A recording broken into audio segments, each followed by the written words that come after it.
Hi friends, Vince here again with the Tinkerer's Workshop. Today I've got something a little bit unusual. I hope you're going to like it. This is an engraving machine, and before we take a look at it, I thought I'd tell you a little bit how I came by it. I had a job working, part-time job working at a department store. On weekends and evenings I worked in the receiving dock, and the store chain filed for bankruptcy last year, and as part of that they were selling everything in the store, all the fixtures, all the shelving, anything you can imagine. It had a price tag on it. So as we were winding down the operation, one of the jobs they had me doing was going through all the old store rooms and the back storage areas, and clearing out anything that was left behind. A lot of it we just pitched because it was garbage, but there were some things that they hauled out and then they would sell. And as I was doing that, it was probably the day before it was closed for good, I came across this engraving machine, and I asked the store manager if they were going to sell it, and he said, "Yeah, sure."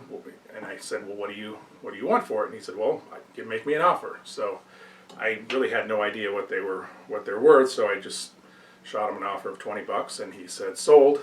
And I brought it home and been kind of cleaning it up and playing around with it a little bit, and I thought might make a good video. So let's take a closer look. Well, here it is. This is a new Hermes engraver. If you're fortunate enough to have grown up before the era of video games, you might have used a Pantograph as a child, which was a tracing device that you had a pencil at one end and then you had a stylus at the other end, and you could actually trace a drawing, and then as you traced it, the pencil would draw the exact same drawing on another piece of paper, either in a larger form or a smaller form. And this engraver is based on that same principle. It's a pantograph also. You have a stylus at this end, and then over here on this arm you have a diamond tipped engraver. And this machine you could purchase sets of letters, these brass letters, and they have all kinds of different fonts and different styles. And the idea is that you take the letters, you put them in this tray, and then you trace it with the stylus, and as you trace it, the diamond tip over here is moving along with it and is engraving on your item. So these were used to engrave bracelets, watches, cigarette lighters, pens, any kind of small jewelry item. This is a reducing engraver, so whatever you start with here gets smaller over here. And I don't know if I can see if you can see this, but there's a whole set of numbers here, so you can basically go from half size all the way down to 1/7 the size of the letters you start with. So I'm going to kind of set this up so you can see how it works, and I'll rearrange the camera so you can get a better view. So here are the letters that you use to make your engraving, and there's a tray here that holds the letters right where you need them. You just slide them in here, and then there's a little stop to lock them in place. These jaws are removable, and you can this is designed to hold a watch or some kind of a metal or something. This is a straight one. I'm going to use that. You can also get ones to hold pens and different objects. This is just a scrap of aluminum I have, so I'm going to put that in there. And I've got this set up right now. It's on number 2 here and number 2 here. You line those up, and that means at 2 it's 1 to 2 ratio, so it'll make these letters half this size. So once you do that, all you have to do is drop the stylus in the groove. These letters are all engraved, so you drop the stylus in the groove here, and then hold down the diamond tip and just trace around the letter. Got to lift up on both, go to the next letter, lift up. Takes a little bit of practice to know how much pressure to apply to the diamond, so you don't want to make it too deep, and then if you make it too shallow it comes out too light. So it takes a little bit of getting used to. just playing around with it a bit here. You can't really mess it up because the stylus follows the letters, so it's not like you can really go off course. If you skip over a piece, you just go back and redo it.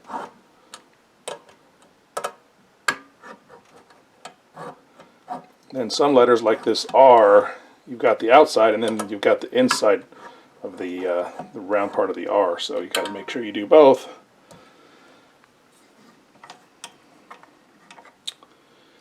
don't know if you can see that there, but does a pretty nice job. Low tech. These have been more or less replaced by laser engravers and other more high-tech stuff, but still kind of a neat tool. Along with the engraving machine, I also got 3 sets of letters. This is the script that I was just using. It's sort of a double-lined block, capital letters. That's what I used to make this one. And you can see that's the original size, and then that's reduced down by half. And one of the neat things about this engraver is it'll go down to 1/7, I believe. So this original letter is maybe 1 inch high, and it'll get down really tiny. So it's ideal for engraving on small items, you know, like I said, bracelets or charms or jewelry, that kind of stuff. So it'd be really hard to do if you're having to letter it by hand. So this makes it a little easier to get good results. This has largely been replaced by laser engravers in today's world, but it's still kind of a neat old school technology. So that's one set. I also got a set of kind of fancy script letters. Again, that's got capitals and lowercase, and I was kind of playing around with that, just seeing what I could do. Looks kind of nice. And then this one I thought was really cool. These are monogram letters, and they're designed to put someone's initials on an item. And they have kind of an Art Deco look. That's a B, very stylized.